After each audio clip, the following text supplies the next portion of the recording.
Olá, tudo bem? Prontos para mais um estudo?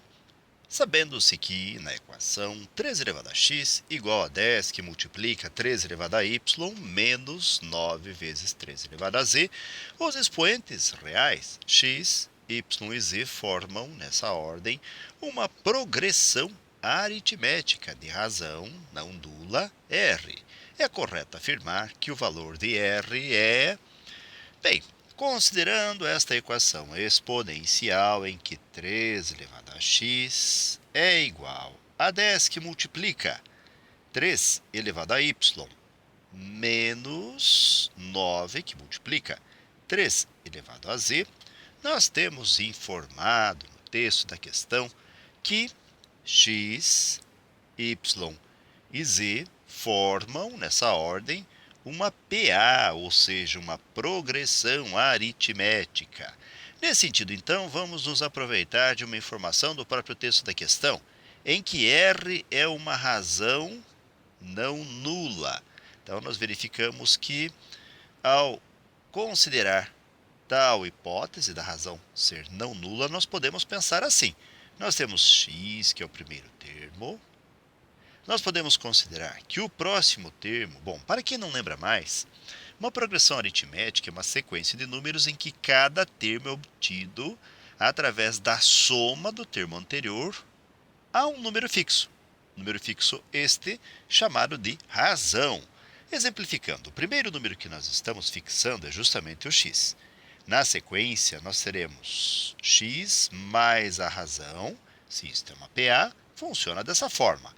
E o próximo termo vai ser x mais a razão, ou seja, mais duas vezes a razão. Logo, podemos dizer que o primeiro termo dessa sequência é o próprio x. Depois, nós temos o y. E, na sequência, o z. Então, podemos igualar x a x, y a x mais a razão, e z igualamos a x mais duas vezes a razão. E vamos voltar agora para a nossa equação exponencial. Nós temos 3 elevado a x, que não vamos modificar, então vamos só repetir. 3 elevado a x, que é igual a 10 que multiplica 3 elevado a y. Este y do expoente vamos substituir por x mais a razão. Então, x mais razão. E menos 9, que multiplica 3 elevado a z. O z nós sabemos que é x mais duas vezes a razão, então é 3 elevado a x mais duas vezes a razão. Agora, na outra linha, nós teremos 3 elevado a x, que é igual a 10 que multiplica, e vamos parar um pouquinho. Em algumas situações, é interessante recordarmos que das propriedades da potência, nós temos o seguinte: multiplicação de bases iguais, vamos colocar aqui uma base a elevado a m vezes a elevado a n. Nós preservamos a base a e somamos os expoentes m mais n. A recíproca aqui é verdadeira. Se tivermos a elevado a m mais n, isto é proveniente, ou pode ser proveniente, de a elevado a m vezes a elevado a n. Claro, cabe salientar aqui que o azinho não pode ser zero. Nesse sentido, então, vamos nos aproveitar desta última informação aqui. A elevado a m mais n é proveniente de a elevado a m vezes a elevado a n. Ou seja, nós temos 3 elevado a x mais r, que pode ser reescrito como sendo 3 elevado a x vezes 3 elevado a r. Estamos utilizando esta informação aqui das propriedades da potência. E menos 9 que multiplica 3 elevado a x vezes 3 elevado a 2r. A justificativa é a mesma da anterior. Bem, dito isto, em toda esta equação, nós podemos realizar algumas simplificações. Para pensar em simplificações, vamos repetir aqui o primeiro membro, 3 elevado a x. E no segundo membro, vamos perceber que existem duas parcelas. 10 que multiplica 3 elevado a x, que multiplica 3 elevado a r. e 9, que multiplica 3 elevado a x, que multiplica 3 elevado a 2r. Esse 3 elevado a x é um fator comum nas duas parcelas, que pode ser colocado em evidência. E é o que nós vamos fazer. Então, nós temos 3 elevado a x, que multiplica, e veja que, entre aspas, sobra, na primeira parcela, o 10 vezes 3 elevado a r, menos, e na segunda parcela sobra o 9 vezes 3 elevado a 2r. Agora, veja só, nós temos 3 elevado a x no primeiro membro, 3 elevado a x no segundo membro, que está multiplicando toda uma expressão. Então, este 3 elevado a x do segundo membro, caso seja interesse nosso, pode, entre aspas, passar dividindo 3 elevado a x do primeiro membro. E aí repetimos o segundo membro com 10, que multiplica 3 elevado a r, menos 9, que multiplica 3 elevado a 2 vezes r.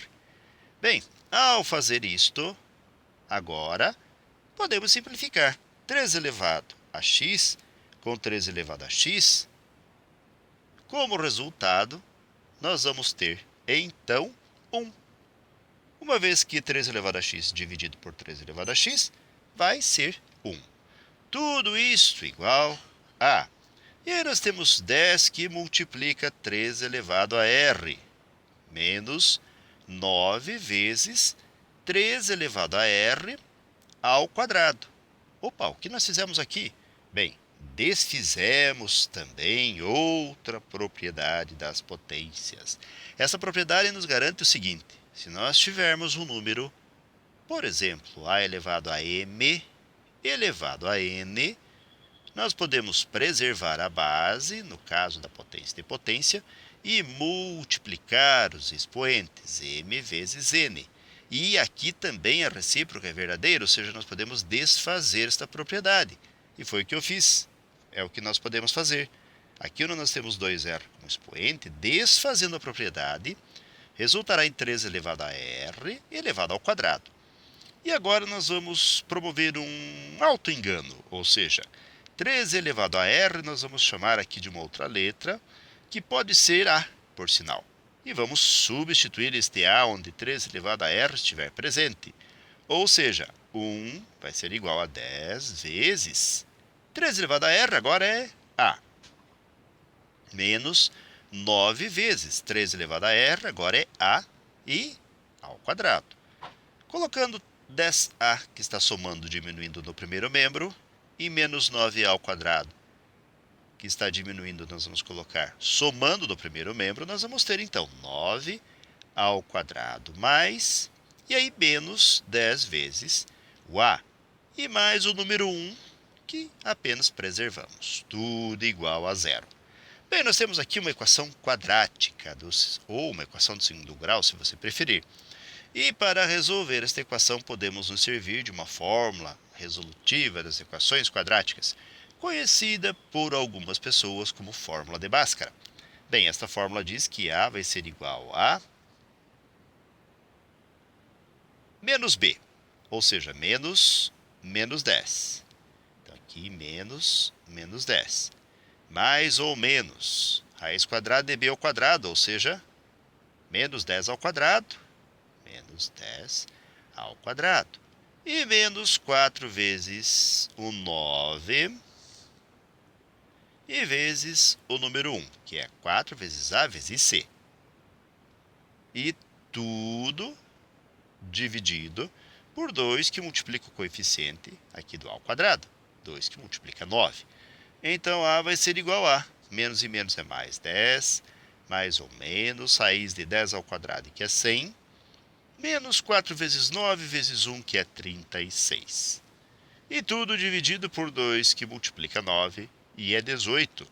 Então, a vai ser igual a 10, mais ou menos, raiz de 100 menos 36 é 64. Tudo sobre 18. Em seguida, nós vamos observar que nós temos o a, e é igual a 10 mais ou menos raiz de 64, que é 8, tudo sobre 18. E aí vamos ter a linha que vai ser 10 menos 8 sobre 18, e há duas linhas, que vai ser 10 mais 8 sobre 18. A linha vai ser igual a 10 menos 8 é 2, sobre 18. Dividimos numerador por 2, denominador por 2, e o resultado vai ser 1 sobre 9. E esse resultado nos interessa. E a duas linhas vai ser igual a 10 mais 8 é 18, sobre 18. Isto vai ser igual a 1. Também nos interessa tal resultado. E agora façamos o seguinte, nós vamos retornar aqui para a informação inicial, em que 3 elevado a r é igual a A. Então, vamos lá, vamos trabalhar mais um pouquinho com essas informações. 3 elevado a r é igual a A, e já sabemos que a linha vale 1 sobre 9, e a duas linhas vale 1. Bem, vamos então pensar nessas duas situações. Dito isto, voltando para cá, nós temos 3 elevado a r, que é igual a A. Este A vale 1/9, 1 sobre 9. Ou seja, 3 elevado a r é igual a 1 sobre 3 ao quadrado, que também pode ser reescrito como sendo 3 elevado a menos 2. Simplificamos aqui as bases 3, igualamos os expoentes, vamos ter r igual a menos 2. E é um resultado aqui que é plausível. Nós temos a sequência também que considerar 3 elevado a r igual a 1. Neste contexto, nos interessa estabelecer aqui uma base 3. E para que 1 se, entre aspas, transforme em 3, nós teremos que 3 seja elevado a zero, uma vez que 3 elevado a zero vai ser igual a 1. Simplificamos as bases e a razão vai ser igual a zero. Agora, percebam que no texto da questão foi dito que a razão não pode ser nula. Então, a razão só pode ser menos 2. Vamos colocar, então, esta informação aqui. Nós sabemos, então, que a razão, pelos cálculos que fizemos, é menos 2. E, caso você deseje recordar, veja que está escrito no texto da questão de razão não nula. Portanto, a resposta que nos interessa é somente a de r igual a menos 2. E se realizarmos uma busca nas alternativas da múltipla escolha, vamos verificar que o item B se enquadra no resultado que acabamos de determinar. Certo, galera? Muito bem, então. Com esses resultados, considerações e conclusões, chegamos ao final de mais um breve estudo. Desejo para vocês tudo de bom. Muito sucesso em sua caminhada, que vocês sejam muito felizes. Se puderem e quiserem, retornem outras vezes. E até o nosso próximo estudo. Até mais e tchau!